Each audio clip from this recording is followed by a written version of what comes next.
இந்த இடத்துல இதுதான் நடக்கணும்னா அந்த இடத்துல நடக்கும். சுடுகாடு இருக்கிறது அங்கே தான் பாடியை எரிக்க வேண்டும் என்று சொல்லி கிராமங்கள் வைத்திருந்தால் அந்த இடத்துல தான் போய் எடுப்பாங்க. அதுக்கு போல வேற எந்த இடத்துலையும் போய் எரிக்க மாட்டாங்க. எவ்வளவு கேவலமான கீழ்த்தரமான பதில கொடுத்திருக்காருன்னு பாருங்க. சட்டம் கொடுத்த தீர்ப்பை மதிக்க தெரியாத இவரு முன்னாள் சட்டத்துறை அமைச்சர். இவர் பேர் பக்கத்துல BABL ஒண்ணு போட்டிருக்காரு. எங்களுக்கு ஒரு சந்தேகம் வருது, இத படிச்சுதான் வாங்கினாரா இல்ல பணம் கொடுத்து வாங்கினாரான்னு.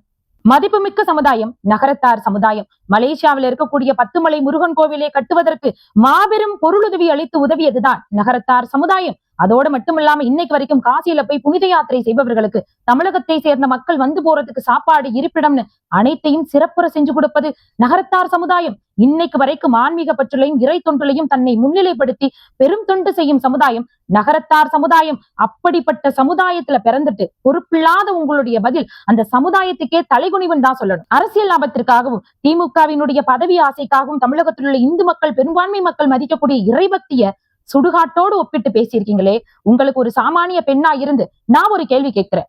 நீங்கெல்லாம் மதிப்புமிக்க நகரத்தார் சமுதாயத்துலதான் பிறந்தீங்களா? பதவிக்காக என்ன வேணாலும் பேசலாம், யார வேணாலும் கொச்சப்படுத்தி பேசலாம்னா நியாயம் பிழைக்கும் ஐயா இந்த பிழைப்ப.